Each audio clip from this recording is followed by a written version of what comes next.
Merci de rejoindre Dice Therapy pour la 4e saison de Pavillon Noir. Donc faudra prévoir les tonneaux de nourriture aussi, parce que après ça je te le retrouverai combien ça mange et tout. Donc tu peux, en gros, dis-toi que tu peux acheter 1 tonne de quelque chose pour pas que le bateau soit trop lourd, pour faire style que t'es un marchand. Mais ce que t'entends autour de toi, je pense que ça me paraît raisonnable. Si t'achetais 1 tonne de quelque chose, ça suffirait à faire croire que t'es marchand. Et puis de toute façon le reste, entre l'eau, la nourriture et puis ce que vous mettrez d'autre dans le bateau, voilà. Donc après, je sais pas si tu voudras faire acheter quelque chose qui coûte cher ou pas. 1 tonne de blé, ça coûte 60 pièces de 8, par exemple. Non, mais... Ouais, enfin, faire l'aller-retour à Cuba pour acheter du blé, Oui. c'est quand même limite, hein. Mais tu as le tabac. Tu dis combien ça coûte le blé? Moi, je pense que c'est intéressant le tabac. À Cuba, le tabac est très intéressant. Oui. C'est ce que te disent les autres marchands autour de toi parce qu'ils le vendent à 300 pièces de 8. Mais tu sais que si jamais tu as une cargaison de tabac que tu veux vendre, par exemple, en Amérique, tu le vendras au minimum à 500 pièces de 8 parce que c'est du tabac et que tu peux pas en produire partout. Pour l'instant, c'est pas forcément. Puis celui-là, c'est le meilleur. Je suis intéressé par le tabac, le cacao et la muscade. Alors, donc le tabac, là, tu peux acheter 1 tonne pour 300 pièces de 8. La muscade, par contre, ils te le vendent que par 100 kilos, donc du coup, ça te fera moins de place. 300 kilos, ça fait combien de tonneaux ? Mais ça coûte 1000 pièces de 8 pour 100 kilos, parce que c'est très rare et très cher. Et on revend combien ? Et tu m'as demandé quoi d'autre ? Et le cacao. Le cacao, 800 pièces de 8 pour la tonne. Ça, effectivement, c'est des choses que tu es sûr de pouvoir revendre avec un bénéfice. Notamment la muscade, tu sais combien je la revends ? La muscade, si tu vas en Europe, tu la revendras le double. Voilà. En fait, plus tu vas t'éloigner de là où elle est produite, plus tu pourras monter tes prix. Mais si tu imagines que tu amènes ta tonne de muscade en France ou en Espagne, tu ferais le double, tu vendrais 2000. Ouais, je pense que je vais acheter 100 grammes de muscade. Non, mais ils te vendront qu'une tonne. Non, ils te vendront que 100 kilos. 100 kilos. Donc si t'as pas les sous là, c'est pas grave, là ça te permettait de voir ce qu'il y a et tout, mais il faut que tu discutes avec le capitaine, que vous mettez, que vous vous arrangiez tout ça. mais si non, mais là ils te le vendent que, en fait ils te vendent, c'est des grossistes, donc ils te le vendent, là c'est les prix de gros, donc tu peux acheter que 1 tonne ou 100 kilos pour la muscade. Tu vois 100 ce que je veux kilos, ça dire ? me va bien. Donc tu payes 1000 pièces de 8 pour récupérer tes 100 kilos ? Tu les as pas là ? Si. Enfin, peut-être pas sur moi tout de suite, mais en fait, c'était surtout l'idée d'avoir des prix, surtout pour faire. Oui, voilà, c'est pour ça. Effectivement. Mais après, si tu veux, tant que t'es à la Havane, tu sais que c'est à peu près toujours ça qui est vendu là, donc tu peux. D'accord, ça marche. Mais tu me diras après, si tu veux t'acheter tes 100 kilos de muscade, il n'y a pas de souci, hein, tu les achètes. Hein. Ça me dit bien. File tes pièces de 8 après, on en reparle. Les pièces. Bon, après, ça se fait pas, tu vas pas forcément payer, tu signes un truc, comme quoi tu t'engages à acheter machin et tout. Et après, donc, de toute façon, ils gardent tous les tonneaux. Effectivement, tu récupères pas la marchandise. D'autant plus que là, ton bateau il est en cale sèche. Mais tu récupères pas la marchandise tant que t'as pas payé. Mais c'est tu t'engages à le payer. D'accord. Si jamais tu le payes pas, ils te retrouveront. Hein. Enfin, tant que t'es sur l'île, en tout cas. C'est facile, hein, sur une île. Moi, j'ai des hommes de main pour me protéger. Mais si tu veux les acheter, tu te notes que tu as acquis 100 kilos de muscade et tu t'enlèves les 1000 pièces de 8. Alors, pour l'instant, je les achète pas, donc, mais je note bien. On abandonne Jacques-Auguste avec sa muscade et son cacao. Anne, donc tu te retrouves avec Rose. Oui. Jean-François est retourné sur le bateau parce qu'il doit voir avec... Enfin, pas sur le bateau, mais il doit voir... avec Bastien, là, comme il doit aller aussi à la soirée, machin. C'est quand, là ? C'est ce soir ou ce soir ? Non, là c'est le lendemain. C'est demain. C'est samedi. T'as encore une journée et tout ça. Donc, Bastien est venu chercher Jean-François parce qu'il voulait, je sais pas trop quoi, lui acheter une épée pour qu'il ait aux côtés en allant chez le gouverneur, etc. Alors, non, je voulais juste t'expliquer que pour demain, donc tu vas être la fille de Bastien. Donc on récupérera ta robe, etc. Pour demain. Ce que je vais te demander, c'est de discuter avec la fille du gouverneur Bon, effectivement, on ira acheter une poupée aussi pour lui offrir, etc. Et voir si tu peux obtenir un petit peu des informations. Est-ce que tu te sens de faire ça et surtout de bien te rappeler que nous sommes un navire marchand, que nous sommes français, etc., etc. Alors, essaye quand même de faire un test de persuasion-expression. Juste, après, je te Oui, dirai. oui, C'est oui. pas forcément qu'elle a pas compris ce que tu l'as dit, mais... Non, non, expression, C'est vrai qu'elle a son persuasion. caractère, elle aussi. Hein. Non, c'est ça, c'est que des fois... réussite de justesse, bon, ça va. Alors, elle t'écoute, mais quand même, il y a quelque chose qu'elle voudrait bien savoir, Rose. Oui, C'est Edune. Négociation commence. Alors, Edune, est-ce que moi aussi j'aurai une poupée? oui. Et j'ai vu que toi, tu vas avoir un collier, pourquoi j'en ai pas? Oh là là. Voilà. Mais sinon, après, elle est d'accord pour Alors, parler écoute, avec la petite. Ce que je te propose, Rose, c'est... donc, je vais t'offrir une poupée pour que ça, j'ai pas de souci. Pour le collier, eh bien, écoute, si tu arrives à obtenir des informations, je te donnerai mon collier. Ah! Et du coup, c'est quoi les informations? Parce que, enfin, moi, je veux bien chercher des informations, mais en fait, c'est quoi juste? Enfin, je dois lui demander des trucs mais- sur son non, père ouais, ou... tu lui demandes un peu comment ça se passe. C'est d'avoir des informations, oui, sur le gouverneur, sur comment ça se passe, comment s'il est gentil, avec les esclaves, des choses comme ça, tu vois. Et s'il parle les pirates? Non, tu lui parles pas de ça du tout. Parle pas de Ah. pirates, ça sert à rien. Ouais, mais nous, on est des pirates, en fait. Non, non, comme je t'ai expliqué, on est des marchands. D'accord. Donc, D'accord. je lui parle pas de pirates, je lui Non. parle de son père Oui. et des poupées. Voilà, des poupées. Et puis après, sur la fin de la journée, je vais l'entraîner un petit peu à la dague. Qu'elle apprenne à se... Et il y a Jean-François qui m'a dit que ici il vendait des enfants aussi, c'est vrai? Ah mais de toute façon, ne t'inquiète pas, hein, Rose, hein, tu ne seras pas vendue. Ouais, mais non, Je parce que m'occupe de toi. je suis pas noire et Jean-François il m'a dit qu'ici il vendait que les gens comme Jack. Et du coup, il y a quelqu'un qui va le vendre, Jack aussi. Alors non, Jack ne sera pas vendu non Quoique, plus. si on peut... Je ne veux pas t'inquiéter. Le tonneau de- Ne t'inquiète pas là-dessus. Il fait T'es partie. pas con. Il fait partie de l'équipage. Un tonneau, C'est quelqu'un de très important. un tonneau de Jack, c'est... L'équipage aussi. Tu sais, c'est lui qui recrute les gens pour les matelots et tout ça pour le bateau. Donc il est très important. Donc non, il ne sera pas vendu. Mais c'est vrai que on peut vendre des personnes de couleur. Mais c'est pas le cas de Jack. Il ne sera pas vendu. Ah ouais. Ben, chez nous, on vend les enfants blancs et comme moi, et puis eux, ils vendent. D'accord. Mais non, Bon, non. bon, on peut vendre des gens en fait. Et du coup, on pourrait en acheter des gens pour mettre dans le bateau, comme ça Alors, on les vendrait après. Non, oui, c'est vrai. C'est vrai, on pourrait. Mais bon, je pense qu'on ne va pas le faire parce que bon, on n'est pas des Ouais, marchands. mais Jean-François, il m'a dit que son oncle, ben, des fois, il avait un bateau où ils vendaient, ils allaient acheter plein de gens noirs. Et puis que après, il les amenait pour les vendre. Et que du coup, et c'est comme ça qu'il était super riche, son oncle. Oui, mais nous, on ne fait pas ça. Et puis, on va trouver notre richesse autrement. Et puis, écoute, de temps en temps, viens me voir. Je vais t'apprendre des choses plutôt que d'écouter Jean-François sans arrêt. Ben, je lui dirais que c'est pas une bonne idée de vendre Jack. Non, D'accord. dis-lui que c'est pas une bonne idée de vendre Jack. Et puis, dis-lui qu'il y a l'occasion qu'il vienne me voir. J'ai peut-être 2-3 trucs à lui dire à Jean-François. Ouais, mais il a pas dit c'était lui, hein. Il a dit que c'était Ah non, son non, mais oncle. j'ai pas dit. Mais ne t'inquiète pas non plus, je ne vais rien faire à Jean-François. Elle a Allez. pas- Je sais pas si tu l'as convaincu tout à fait sur Non, ce je point. ne suis pas certaine, mais bon, Mais, je vais quand même avoir une discussion avec Monsieur Maubec.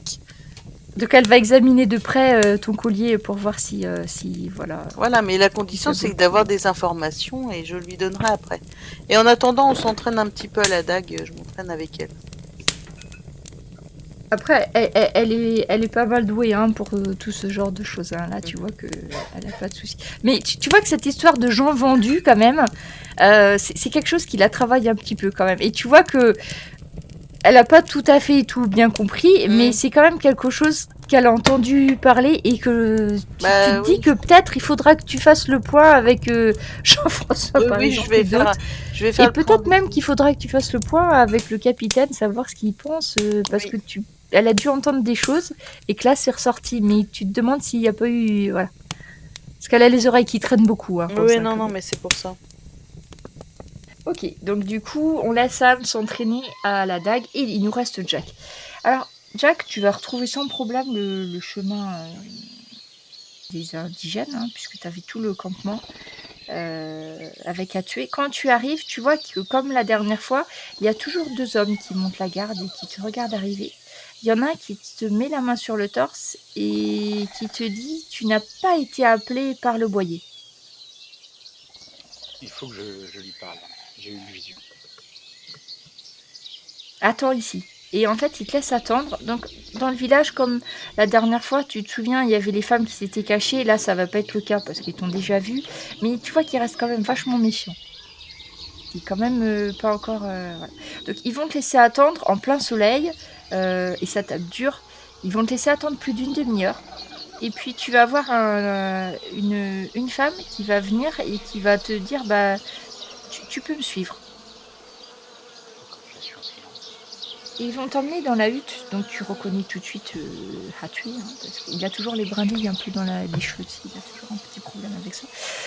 Donc il te fait signe, et il fait signe à la femme de partir, et du coup, tu vas... Attends, je suis en train de chercher un truc en même temps. Donc il va te faire asseoir, donc en fait, lui s'assied, il s'accroupit en fait, dans sa hutte. Et... Je t'avais dit de venir demain, pourquoi es-tu venu aujourd'hui ? Parce que j'ai vu le serpent dans mes rêves. Je voulais savoir ce que ça voulait dire. Tu as eu un rêve, c'est un rêve que tu as vu combien de fois ? Je l'ai vu en boucle pendant toute une nuit. Et c'est que tu es en train de devenir un véritable Caraïbe. C'est ton Ichiriku qui commence à te parler. La dernière fois, je t'ai éveillé au pouvoir de l'Ichiriku, de la vengeance. C'est pour ça que tu as des visions. C'est qu'Ichiriku commence à te voir comme le sien. Il te faudra encore apprendre l'Ichiriku de la guerre et l'Ichiriku du conseil. Quand tu auras vu ces 3 faces de notre Dieu, tu seras prêt. Mais tu devras faire des sacrifices. Ce que tu as vu dans un rêve, c'est peut-être un pouvoir qui te sera accordé plus tard par le Dieu, si tu le mérites. Il faut que tu commences à faire tes rites. Quand tu veux prier le Dieu, il faut que tu restes sans manger une journée entière. Et ensuite que tu fumes le tabac. Et là, le soir, ton esprit va s'éveiller. Et tu comprendras mieux le message d'Ichiriku. Mais là, c'est trop tôt. Tu viens juste de t'éveiller. Il te faut encore voir les 2 autres voies. Tu peux lui faire des offrandes. Mais personne ne doit te voir. Même pas tes amis. Qu'est-ce que je peux lui faire comme offrande ? Tu peux offrir du vin ou des fruits. Pour Ichiriku, tu peux. Tu peux chanter aussi. Je t'apprendrai les chants plus tard. Tu n'es pas prêt. Demain, je t'apprendrai... Je te montrerai quelque chose. Si tu réussis, peut-être la 2e voie s'ouvrira à toi. Tu ne peux pas devenir boyer comme moi si tu n'as pas vu les 3 facettes de notre Dieu Ichiriku. N'oublie pas, les offrandes, tu dois toujours les faire dans le noir et personne ne doit te voir.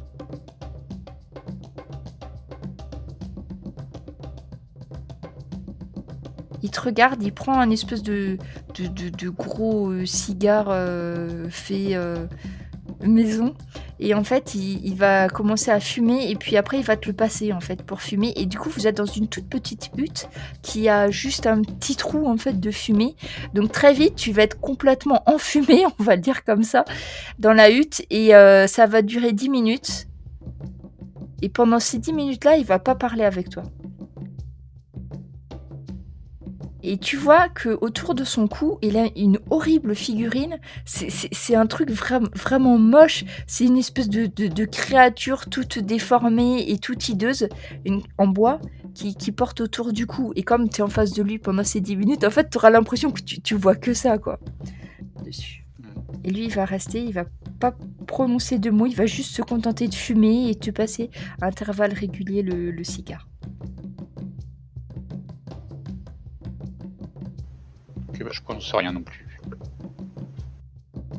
Donc au bout d'un petit moment, il va se relever et il met la main sur ton épaule et il te dit, n'oublie pas, demain, tu viens avec tes amis. Je dois vous montrer quelque chose. Et il te laisse repartir. Ok. Ça reste un peu ésotérique, hein, mais... À toi après d'interpréter ce que tu as et tout, ça ce n'est que le début, tu n'as pas fini Oui, bah oui. d'avoir des choses ésotériques. Après, pour toi, donc là un petit peu hors jeu, il faut que tu saches que si tu veux avoir accès vraiment à la religion caraïbe, il faut que tu commences en fait à respecter les rites. Donc c'est l'équivalent de la prière du catholique qui s'agenouille sur son lit pour faire sa prière du soir avant de s'endormir, tu vois. Donc, tous les jours, je dois consacrer un moment. Toi, quelque part, voilà, il faut que quelque part, à un endroit, tu fasses. Donc, c'est pas quelque chose de très compliqué, mais il faut que tu commences à avoir un rite régulier, en fait. Alors, c'est pas du tout comme les dieux catholiques qu'on connaît, c'est plus, tu vois, comme les Romains, les espèces de petites... les mânes, tu sais, les dieux du foyer où tu as un petit endroit, un petit hôtel, c'est ce que tu as vu aussi dans le village caraïbe, où tu vas laisser justement quelques fruits, un peu de vin comme ça en offrande sur un endroit. Et sur un bateau, ça se manifeste comment aussi? Comment je peux... Et c'est bien ça le problème. Oui. Mais tu sais que ça doit être... Ce qu'il t'a dit, c'est que tu dois faire une offrande, que ça doit être dans le noir et que personne ne doit te voir. Après, t'as aucune autre... C'est juste ce qu'il t'a dit. Donc si tu arrives à respecter ça d'une façon comme d'une autre, du coup, le rituel sera respecté. D'accord.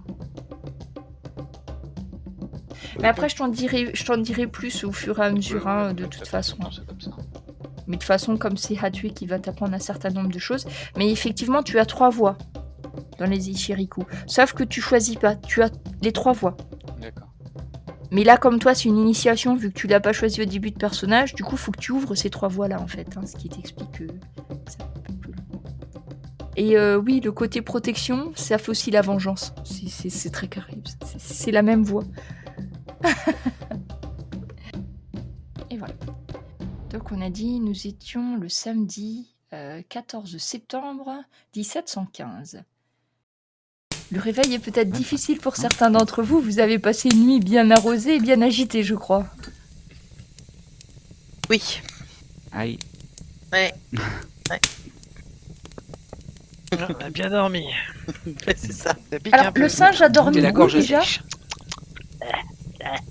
Bah, Il a dormi dans mes affaires. Enfin, voilà, dans les j'avais un peu râlé et je pense que je me suis écroulée après. Donc je ne sais pas si je vais retrouver. Ah, donc tu l'as laissé où il était? J'avais demandé à Jacques Auguste qui vienne le récupérer. Mais je pense que on s'est écroulé, donc. Mais moi, s'il a trouvé un endroit sympa et qu'il veut y rester. Ouais, c'est ça. Il va y avoir des problèmes. Bah, en fait, le seul truc, c'est qu'il avait sorti les chemises qui traînaient, donc ça devait être sûrement celle de Guillaume. C'est ça. Enfin, Dan, et puis qu'il s'en était fait un nid, en fait. Oui, c'est ça. Parce qu'il trouvait que c'était pas assez confortable, Parce qu'il donc aime bien. vous allez le retrouver dormant les 4 fers en l'air dans une chemise qui lui sert de nid et de couverture, en fait. Moi, je suis pas un bourreau des animaux, donc s'il aime bien dormir là, je le laisse. Ouais, non, mais je vais venir te rêver. Je vais venir réveiller Jacques Auguste, si je suis réveillée avant lui. Tu vas venir me récupérer ta bestiole, là. S'il te plaît. Non, il est encore tout jeune, regarde, je l'ai à peine dressé. Oui. Quoi. Oui, bah justement, tu vas le dresser, et puis il va dormir dans tes chemises, pas dans les miennes. Et apparemment, il aime pas mes chemises. Oui, bah. Je te passerai une à moi si tu veux, mais c'est terminé quoi. Désolé hein, de réveiller tout le monde. Ouais, Ouais, Guillaume. c'est quoi cet art là?